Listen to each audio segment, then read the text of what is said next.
इराणचे सर्वोच्च नेते अयातुल्ला अली खामेनी यांच्या निधनानंतर इराणने वरिष्ठ धर्मगुरू अली रेजा अराफी यांच्या तात्पुरत्या स्वरूपामध्ये अंतरिम सर्वोच्च नेते म्हणून नियुक्ती केली आहे. ते अंतरिम नेतृत्व परिषदेच्या कायदे तज्ज्ञ सदस्य म्हणून काम बघणार आहेत.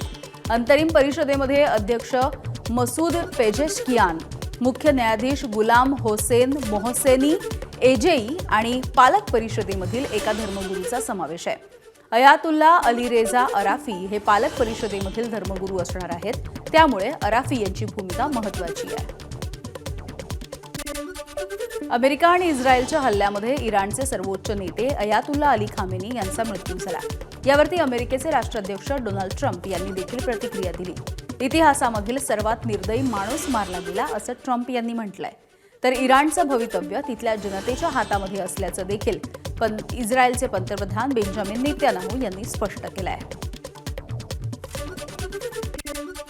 अमेरिका इस्रायलच्या संयुक्त हल्ल्यांमध्ये इराणचे सर्वोच्च नेते अयातुल्ला अली खामेनी यांचा मृत्यू झाला आणि यानंतर आता इराणचा उत्तराधिकारी कोण असा सवाल आहे. शनिवारी झालेल्या हल्ल्यानंतर गार्डियन काउन्सिल म्हणजेच खामेनींच्या जवळच्या सल्लागारांमधले किती जण जिवंत आहेत याविषयी शंका आहे. 86 वर्षांच्या खामेनींनी अजून आपल्या उत्तराधिकाऱ्याची घोषणा केली नव्हती. याआधी खामेनींचा मुलगा मोजतबा खामेनीच्या नावाची प्रामुख्याने चर्चा झाली होती. याशिवाय इस्लामिक रिपब्लिकचे संस्थापक रुबोल्लाह खामेनींचा नातू हसन खामेनी आणि इतर मौलवींचं नाव देखील चर्चेत आलंय. अमेरिका आणि इस्रायलच्या संयुक्त कारवाईमध्ये इराणचे सर्वोच्च नेते अयातुल्ला अली खामेनी यांचा मृत्यू झाला आणि या संदर्भामध्ये तेहरानमधील खामेनी यांच्या घरावरील एअर स्ट्राईकचे सॅटेलाईट फोटो हे देखील अमेरिकेकडून जारी करण्यात आले. याच हल्ल्यामध्ये खामेनी यांचा मृत्यू झाल्याचं अमेरिकेनं स्पष्ट केलंय. दरम्यान खामेनींच्या मृत्यूचा बदला घेणारच असा दावा रिव्होल्युशनरी गार्ड्सनी केलाय. तर हल्ला केल्यास इराणची नौसेना संपवून टाकू असा इशारा अमेरिकेच्या संरक्षण प्रमुखांनी दिलेला आहे. इराण आणि इस्रायलमधील युद्ध अधिकच तीव्र होत चालल्याचं चित्र आहे आणि या युद्धाच्या झळा आता शेजारच्या देशांना देखील बसू लागल्यात. आता होर्मुझच्या आखातामध्ये ओमानचं जे जहाज होतं त्यावरती देखील इराणनं हल्ला केलाय. इराणनं केलेल्या या हल्ल्यामध्ये ओमानचे 4 नाविक हे जखमी झाले. अमेरिका इस्रायलच्या हल्ल्यामध्ये खामेनी यांचा मृत्यू झाला. आता इराण शांत राहणार नाही अशी प्रतिक्रिया खासदार असदुद्दीन ओवेसींनी दिली आहे. भारताला विश्वगुरू बनायचं असेल तर हे युद्ध थांबवावं असं देखील ओवेसी म्हणाले. तर ही तिसऱ्या महायुद्धाच्या दिशेनं वाटचाल असल्याचं देखील त्यांनी म्हटलं आहे. जो हमला हुआ ईरान के ऊपर हम उसकी मजम्मत करते हैं. आयतुल्ला खामेनी की मौत हुई है और मैं इसको इमोरल और अनलॉफुल एक्ट मानता हूं आयतुल्ला खामेनी की मौत को. और अगर ये जंग नहीं रुकेगी जो एक इलीगल है और कोई ख़तरा नहीं था किसी को, सिर्फ दबाना चाह रहे थे और जुल्म कर रहे हैं इस तरह वहाँ पर हमला करके, और इसके जो नताइज निकलेंगे वो बुरे निकलने वाले हैं. हम लोग अंडर एस्टिमेट कर रहे हैं ये ख़त्म होने वाली नहीं. अगर ट्रम्प और नेतन्याहू समझ रहे हैं कि रिजीम चेंज होगा ईरान में, मैं नहीं समझता कि रिजीम चेंज होने जाने वाला है.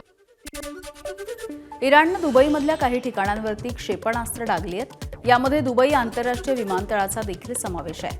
दुबईसह आखाती देशामधील अनेक प्रमुख विमानतळं ही बंद करण्यात आली आहेत. त्यामुळे भारताची आघाडीची महिला बॅडमिंटनपटू PV सिंधू हे देखील शनिवारपासून मुंबई विमानतळावरती अडकून पडली आहे. दरम्यान PV सिंधूनं तिचा थरारक अनुभव देखील शेअर केलाय.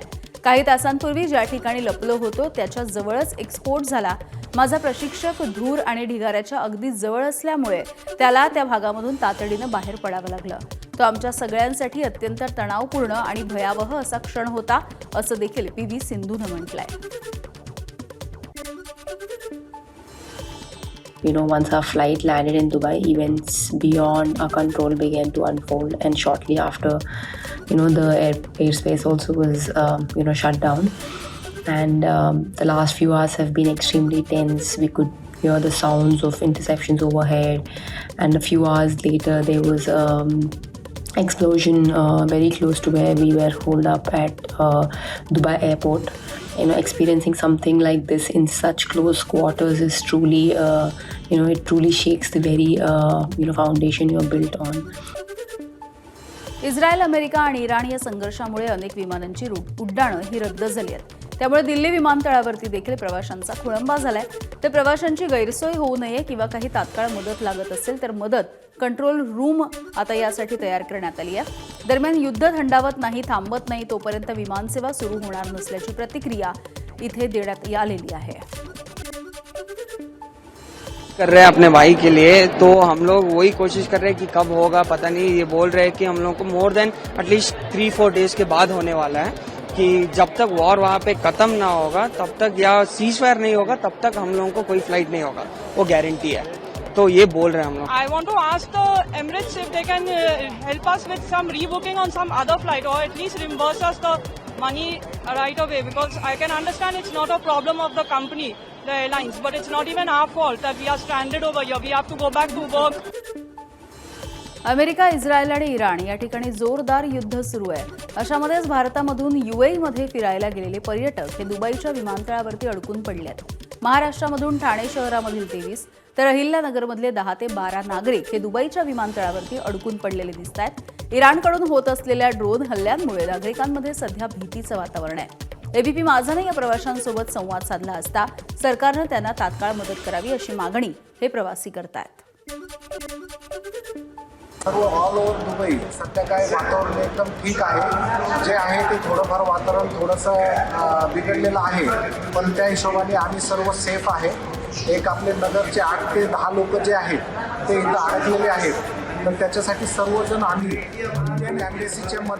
इंडियन एम्बेसीला कॉन्टॅक्ट करतोय। जशी एअर स्पेस चालू होईल UAEची, त्याप्रमाणे आपल्याला आपले तिकीट भेटतील आणि आपली एअर फ्लाईट जे आहे ते फ्लाईट धरून आम्ही महाराष्ट्रात येऊ। जर काय सहकार्य लागलास तर सहकार्य करावे, हे नम्र विनंती। पुणे आणि पिंपरी चिंचवडमधील इंदिरा विद्यालयाचे 80 विद्यार्थी आणि 4 शिक्षक असे एकूण 84 जण सध्या दुबईमध्ये अडकून पडलेत। स्टडी व्हिजिटसाठी गेलेले हे सगळे विद्यार्थी सध्या सुरक्षित असल्याची माहिती विद्यालयाकडून देण्यात आली आहे। तसंच विद्यार्थ्यांना लवकरात लवकर भारतामध्ये परत आणण्यासाठी परराष्ट्र मंत्रालय आणि नागरी विमान वाहतूक मंत्रालय प्रयत्न करत आहे। दरम्यान कोणीही घाबरून जाऊ नये, विद्यार्थ्यांना लवकरात लवकर मायदेशामध्ये आणलं जाईल असं आश्वासन विद्यालयानं देखील दिलेलं आहे। We have come here for the tour, and yesterday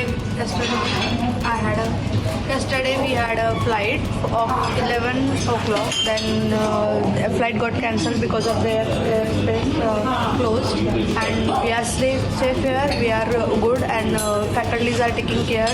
There is no need to worry. We are getting breakfast, dinner and lunch on time, so there is no need to worry about us. Today our flight was scheduled, but it got cancelled due to the war situation. We are safe here in the hotel.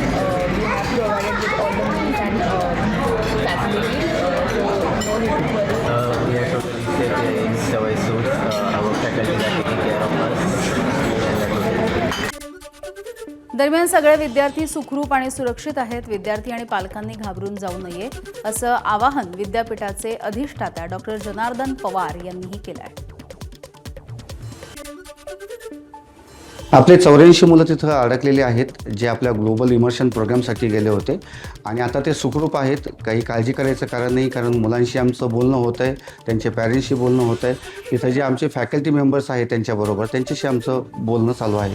सर्वजण संपर्कामध्ये आहेत। Minister of external affair त्यांच्याबरोबर आमचं बोलणं झालं आहे, निवेदन पोहोचलं आहे। त्याचप्रमाणे मुलधरम मोह सरांशी पण बोलणं झालं आहे, त्यांच्याकडे निवेदन पोहोचलं आहे। त्याशिवाय इंडियन एम्बसीमध्येही दुबईच्या ऑफिसमध्ये बोलणं झालं आहे। विनंती राहील सर्व विद्यार्थ्यांना आणि पालकांना की कृपया तुम्ही पॅनिक होऊ नका। दुबईमध्ये विविध क्षेत्रांमध्ये काम करणारे तब्बल 34 भारतीय नागरिक हे नाशिकमध्ये विश्व मराठी साहित्य संमेलनासाठी आले। आता इस्रायल, अमेरिका आणि इराण या युद्धामुळे अनेक विमानांची उड्डाणं रद्द झाली आहेत। इराणकडून दुबईवरती ड्रोननं हल्ला झालाय, त्यामुळे विमानसेवा सध्या प्रभावित झाली आहे। लवकरच ही सगळी परिस्थिती निवळेल आणि आम्ही सुखरूपपणे आमच्या कुटुंबापर्यंत पोहोचू असा विश्वास दुबईमध्ये वास्तव्यासाठी असलेल्या नाशिकच्या विश्व मराठी साहित्य संमेलनासाठी आलेल्या भारतीय नागरिकांनी व्यक्त केला आहे। आत्ता तरी आमची फ्लाईट ऑन टाईम दाखवते आहे, पण मीडिया रिपोर्ट्सनुसार आत्ता एअरस्पेस बंद आहे त्यामुळे आम्ही पुढची जी काही व्यवस्था आहे त्याची वाट बघतोय. भारतीय दूतावास, UAE आणि महाराष्ट्र सरकार यांचे प्रतिनिधी आमच्याशी संपर्कात आहेत आणि त्यांचा आमच्याबरोबर संपर्क असल्यामुळे ते आमच्या पाठीशी आहेत. UAEमधून आलेल्या सर्वांनी शांत राहावं, त्यांची सगळी काळजी महाराष्ट्र शासन घेणार आहे आणि त्या पद्धतीने या सगळ्यांना आश्वस्त केलेलं आहे की हे संमेलन संपल्यानंतर ते त्यांच्या गावाला म्हणजे दुबईत जाईपर्यंत जी काही त्यांची जी काळजी आहे ती महाराष्ट्र शासन आणि भारत सरकार घेणार आहे. इराण इस्रायल युद्धाच्या दरम्यान जोधपूरमधील 120 भाविक हे दुबईमध्ये अडकून पडल्यात. दुबईमधल्या राम मंदिराच्या दर्शनासाठी ते गेले असता ही आपत्कालीन परिस्थिती निर्माण झाली आहे. भाविकांकडून मोदी सरकारला तात्काळ मदत करण्याचं आवाहन केलं जात आहे. अडकलेले भाविक हे 55 ते 60 वर्ष वयोगटामधले असल्याची माहिती आहे. अमेरिका, इस्रायल आणि इराण युद्धाचा चेन्नईमधल्या विमानसेवेवरती देखील परिणाम झालाय. आखाती देशांमध्ये जाणाऱ्या विमानांची उड्डाणं रद्द झाल्यामुळे चेन्नई विमानतळावरती परदेशी नागरिक अडकून पडले. विमानसेवा सुरू व्हायला किती वेळ लागणार असा सवाल आता नागरिकांनी विचारला आहे. अमेरिका, इस्रायल आणि इराणच्या युद्धाचे परिणाम आता सगळीकडे दिसत आहेत. इराण आणि इस्रायल या ठिकाणी अजूनही हल्ले आणि प्रतिहल्ले सुरू आहेत. अशामध्ये CBSE बोर्डानं मोठा निर्णय घेतलाय. आखाती देशांमध्ये सुरू असलेल्या या युद्धामुळे CBSE बोर्डानं 2 मार्चपासून होणाऱ्या परीक्षा पुढे ढकलण्याचा निर्णय घेतलाय. तर परीक्षेच्या तारखा आता लवकरच जाहीर केल्या जातील. इराण आणि इस्रायलमधलं युद्ध हे अधिक तीव्र होत असल्याचं चित्र आहे. या युद्धाच्या झळा आता शेजारच्या देशांना देखील बसतायत. आता होर्मुझच्या आखातामध्ये ओमानच्या जहाजावरती इराणनं हल्ला केलेला आहे. इराणनं केलेल्या या हल्ल्यामध्ये ओमानचे 4 नाविक हे जखमी झाले. इस्रायल आणि इराणमधला हा संघर्ष दिवसेंदिवस वाढतोय. इस्रायलनं इराणची राजधानी तेहरान याच्यावरती पुन्हा एकदा मोठा हल्ला केलाय. सोबतच इराणच्या तेहरान इथल्या जवळपासची जी शहरं आहेत ती देखील इस्रायलनं लक्ष्य केली. इराणची अनेक शहरं स्फोटाच्या धुरामध्ये हरवून गेली आहेत. तेहरानमधल्या हल्ल्यामध्ये अनेक इमारतींचं मोठं नुकसान झालंय. अमेरिका आणि इस्रायलनं इराणवरती संयुक्त लष्करी कारवाई केली आणि आता इराणच्या नौदलाला देखील टार्गेट करायला सुरुवात करण्यात आली आहे. इराणच्या महत्त्वाच्या कोणार्क बंदराला निशाणा बनवण्यात आलाय आणि या बंदरावरती असलेल्या इराणच्या फ्रिगेट्सवरती आता क्षेपणास्त्र डागण्यात येत आहेत. या हल्ल्यामध्ये इराणी नौकांचं मोठ्या प्रमाणावरती नुकसान झालंय. त्यामुळे जमिनीच्या नंतर आता समुद्रामध्ये देखील या युद्ध भडकण्याचा धोका आहे. दरम्यान इराणनं पर्शियाच्या खाडीमध्ये प्रवेश करण्याचा अमेरिकन नौदलाचा रस्ता रोखलाय आणि त्यामुळे इराण आणि अमेरिकन नौदल हे समुद्रामध्ये आमने सामने येण्याची भीती आहे. इराणचे सर्वोच्च नेते अयातुल्ला अली खामेनी यांच्या मृत्यूनंतर इराणवरती शोककळा पसरली. एकीकडे इराणमधील तेहरान या ठिकाणी नागरिकांनी रस्त्यावरती उतरून दुःख व्यक्त केलं. यावेळेला अनेकांच्या अश्रूंचा बांधही फुटला. दुसरीकडे झांझान शहरामध्ये नागरिकांनी रस्त्यावरती उतरून संतापही व्यक्त केला आहे. अजीम लीडर को आज हम लोगों ने खो दिया है और ये कोई पहला मौका नहीं है जब हमने किसी लीडर को खोया हो, मगर हाँ हम दुनिया वालों से इतना ज़रूर कहना चाहेंगे कि इस अजीम लीडर की मौत हम भूले नहीं है और ये बात हम अपनी नस्लों को ही बतलाएंगे और हमारी नस्लें इस बात को हमेशा याद रखेंगी कि किस तरीके से रोज़े की हालत में हमारे अजीम लीडर को धोखा दे करके अमेरिका और इस्राइल जलील लोगों ने शहीद किया है. इराणचे सर्वोच्च नेते अयातुल्ला अली खामेनी यांच्या मृत्यूनंतर देशभरामध्ये खामेनी समर्थकांनी निदर्शनं केली आहेत. अशामध्येच भारतामध्ये जम्मू काश्मीर, लखनौ आणि इतर भागामध्ये शोक व्यक्त होतोय. अनेक ठिकाणी खामेनींचा फोटो हातामध्ये घेऊन मार्च देखील काढण्यात आला. तर काही नागरिकांनी रस्त्यावरती उतरूनही हंबरडा फोडला. खामेनींच्या मृत्यूनंतर अनेक देशांमध्ये दुःख व्यक्त होत आहे. बेटे जहरा के बेटे सलामुल्लाह अलैह के बेटे को तन्हा शहीद कर दिया गया. अरब ममालिक तमाशा देखते रहे. बस हम अब वेट कर रहे हैं अपने मर्जे आली कद्र हज़रत आयतुल्लाह सिस्तानी को वो क्या हुक्म दे हम उसी हुक्म पे अमल करेंगे. We got news from Iran that the revolutionary supreme leader Ayatollah Ali Khamenei is no more in the world. He has been brutally killed by the operation of the US and Israel. इनकी नस्लों में धोखेबाजी है. उन्होंने धोखे से मारा मेरे Khamenei को. खामेनेई मेरा शेर था, शेर. कल भी शेर था, आज भी शेर है, कयामत तक शेर रहेगा। एक खामेनेई मरेगा, 1000 खामेनेई ऊपर। हम माँ ने बेटे जने हैं कुर्बानियां देने के लिए। लानत है अमेरिका और इस्राइल पर, लानत बेशुमार। ये यजीदी हैं। अमेरिका आणि इस्रायलच्या संयुक्त हल्ल्यामध्ये इराणचे सर्वोच्च नेते अयातुल्ला अली खामेनी यांच्या मृत्यूनंतर इराणमध्ये काही ठिकाणी आनंदोत्सव देखील साजरा झालाय।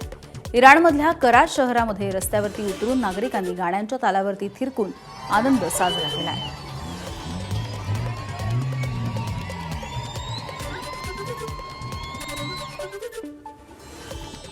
इराणमधल्या होर्मोजगान शहरामधल्या मुलींच्या शाळेवरती इस्रायल आणि अमेरिकेनं हल्ला केला।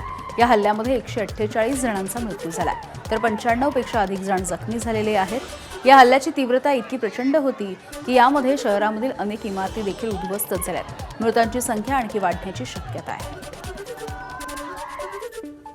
इस्रायल अमेरिकेच्या हल्ल्यामध्ये इराणचे सर्वोच्च नेते अयातुल्ला अली खामेनींचा मृत्यू झाला। यानंतर दिल्लीमधल्या इराणच्या दूतावासावरचा इराणचा ध्वज हा अर्ध्यावरती उतरवण्यात आलाय। इराणमध्ये खामेनींच्या मृत्यूमुळे 40 दिवसांचा दुखवटा जाहीर करण्यात आलाय। अमेरिका आणि इस्रायलकडून सातत्यानं इराणवरती हल्ले केले जात आहेत आणि आता इराणनं देखील प्रत्युत्तरादाखल केलेल्या कारवाईमध्ये आखाती देशामधल्या अमेरिकी तळांवरती मारा केलाय। इराणनं दुबईवरच्या काही ठिकाणी ड्रोनच्या माध्यमातून हल्ला केलाय आणि दुबईच्या प्रसिद्ध असणाऱ्या पाम जुमेरा या परिसरामध्ये देखील ड्रोनचा हल्ला करण्यात आला। या हल्ल्यानंतर पाम जुमेरा परिसरामध्ये भीषण अशी आग देखील लागली होती। दुबईचं प्रसिद्ध बुर्ज अल अरब या हॉटेलवरती देखील ड्रोनचा हल्ला करण्यात आला आणि यावेळी या हॉटेलला देखील आग लागली होती। अमेरिका आणि इस्रायलनं संयुक्त कारवाई करत इराणवरती हल्ला केला। या हल्ल्याला प्रत्युत्तर देत असताना इराणनं थेट बहरीन शहरामध्ये एका दुमजली इमारतीलाच आपलं लक्ष केलंय। इराणनं ड्रोनच्या माध्यमातून या इमारतीवरती हल्ला केला आणि या घटनेचा व्हिडिओ सध्या समोर आलाय। दुमजली इमारतीमध्ये जास्त प्रमाणावरती अमेरिकन नागरिक राहत होते। इराणनं हा हल्ला केल्याचं बोललं जात आहे। एबीपी माझा, उघडा डोळे बघा नीट।